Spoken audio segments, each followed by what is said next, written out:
Good morning. During this season of Lent, we've been looking at the attitude of humility. And humility is a virtue. It could be called the virtue. And throughout this season of Lent, we're looking at its application to our Catholic faith. That humility is knowledge of yourself as you really are. And we've been saying that humility is surprisingly powerful.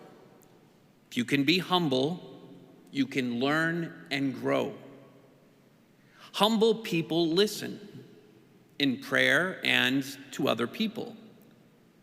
We can be distracted from humility by comparing ourselves to others. It only distracts us and gets us off course and can inflame us with pride, which we know is a sin. So today we're going to discuss how to be humble in the face of our faults and failures. And to do it, we're looking at a surprising little story that Jesus tells just before the end of his life. Jesus tells this story and it goes like this. A man had 2 sons, and the younger son said to the father, "Father, give me the share of your estate that should come to me."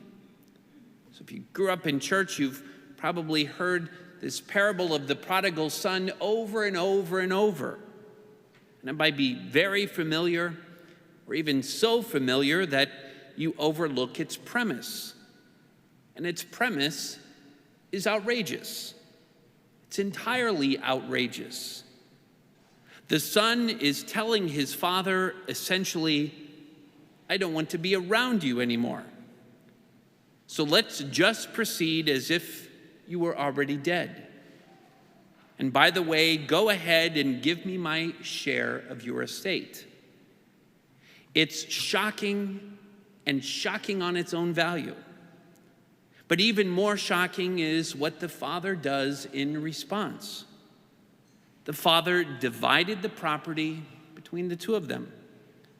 So he accepts his son's proposal and splits the property between an older son and the younger one. We learn that after a few days, the younger son collected all of his belongings and set off to a distant country where he squandered his inheritance on a life of dissipation. So he leaves his father and farm behind, and he's off to Vegas to party like a rock star, which predictably ends very poorly. And when he had spent freely everything, a severe famine struck that country, and he found himself in dire need. He runs out of cash just as the recession hits. His foolishness is matched by misfortune, making a bad situation worse. And how often does that occur? It seems like life delivers that up all the time. You make a poor decision, and then another decision beyond your control aggravates the situation. You find yourself deep in debt. It's your own fault, but then you get slammed by an unexpected expense that was not your fault. You wait until the very last minute to study for an exam, and then at the very last minute, you get another assignment handed to you. It's just the way life seems to work sometimes. Anyway, and what was apparently his only option, this unfortunate young man does something truly unthinkable in that culture. He hired himself out to one of the local citizens who sent him to his farm to tend the swine. As he longed to eat his fill of the pods on which the swine fed, but nobody gave him anything. That no occupation could have been more disgraceful for a Jewish man from a respectable family. Pious Jews had nothing to do with swine because they were considered unclean. But the son is so desperate, he's willing to do it anyway. And even in this situation, he's still so impoverished that he yearns to eat the food of the pigs, which was essentially compost and trash. He's gone as low as he can go. And it's just at that point that the story begins to turn. And it turns on a single phrase. We're told, coming to his senses. It's actually an idiomatic phrase in Hebrew for taking responsibility for your actions. Suddenly, it dawns on him that not only does he have a problem, but that he's the author of his problem. When we have a problem, it can take quite a lot for us to even acknowledge it. We know that.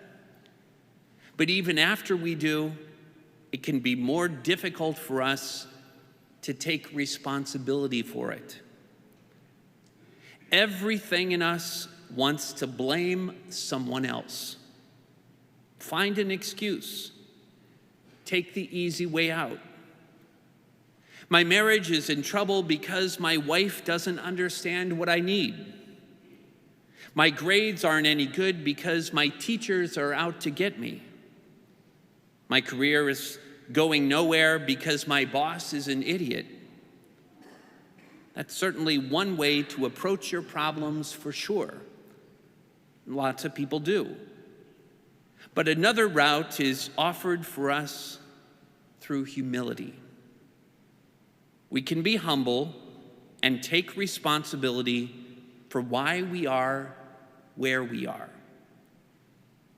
My marriage is in trouble because I haven't made it a priority. My grades aren't what they should be because I don't study. My career is going nowhere because I haven't developed my skills and put in the extra effort. The prodigal son chose to humbly accept responsibility for his actions, and it turns his whole situation around. It's a fairly simple formula, and it works exactly the same for us now as it did for him. It's a biblical principle, and Jesus is teaching us that it works. Think about it. Weakness plus humility equals strength. Disappointment plus humility equals success. Failure plus humility equals victory. And that list could go on and on and on. That ultimately it's the attitude of humility that allows us to take any situation in life and turn it around for our own advantage. The prodigal son comes to his senses and decides to go back to the father and to admit his folly. He relies on this principle. So he resolves, I'll get up and go to the father and say, Father, I have sinned against heaven and against you. I no longer deserve to be called your son. Treat me as you would treat one of your workers. Notice that he doesn't make any excuse for his behavior. He doesn't say, Father, you should have known that that was a bad idea and you should have talked me out of it. What were you thinking? Or, I don't like what happened any more than you do, but as long as you treat me as a child, our relationship will suffer. He doesn't say, Father, if you didn't love my brother more than me, none of this would have happened. He doesn't say any of that. Instead, he says, Father, I have sinned. He begins the long journey home, rehearsing every step of the way what he's going to say. But while he was still a long way off, his father caught sight of him and was filled with compassion. He ran to his son, embraced him, and kissed him. His son starts into his rehearsed lines, but the father cuts him off. The guy didn't even get to finish his well-rehearsed speech because the father is so overjoyed at his return. This is interesting.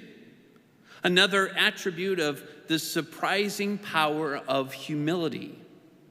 And it all happens so fast. Sometimes the fastest way to bring peace to conflict is to simply say, "It's my fault. I'm wrong. I'm sorry." Not only does it work quickly. Now, of course, the story goes on and there's another brother involved. That would take too long for us to get into this morning.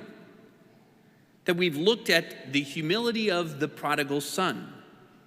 But in doing so and in conclusion, we have to admit that he did act out of desperation. It's true. He only acknowledges his sin when he had no other choice. So he's not exactly a shining example for us. Eventually, he acts sensibly, but not very impressively. And yet, the interesting reprise to the story is that while the father knows all that, he doesn't care. His father ordered the servants quickly bring the finest robe and put it on him, put a ring on his finger and sandals on his feet, take the fattened calf and slaughter it. Let's celebrate because this son of mine was dead and has come back to life. He was lost and now has been found. The father is willing to take the son's contrition on any terms the son wants to extend it. And in that sense, it's the action of the father, not the son, that reveals the meaning of the story and the real heart of humility. Humility is about selfless love. Humility is selfless love.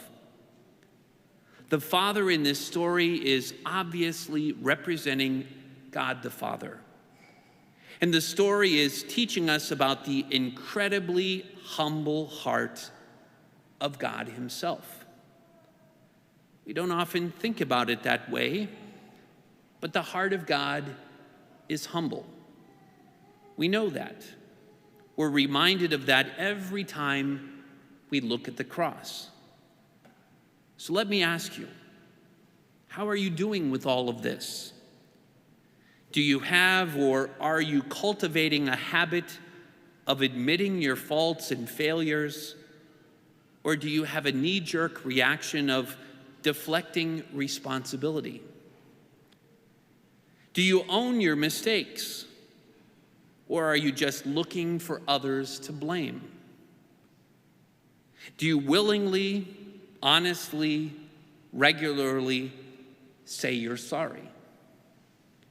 When we do, it has this incredible ability to change and transform us more into a person that we want to be, the person that's more attractive to the people around us, and the person that God wants us to be. There's a kind of amazing irony at the heart of this whole series, that as we aspire to become more humble, we actually become more like God.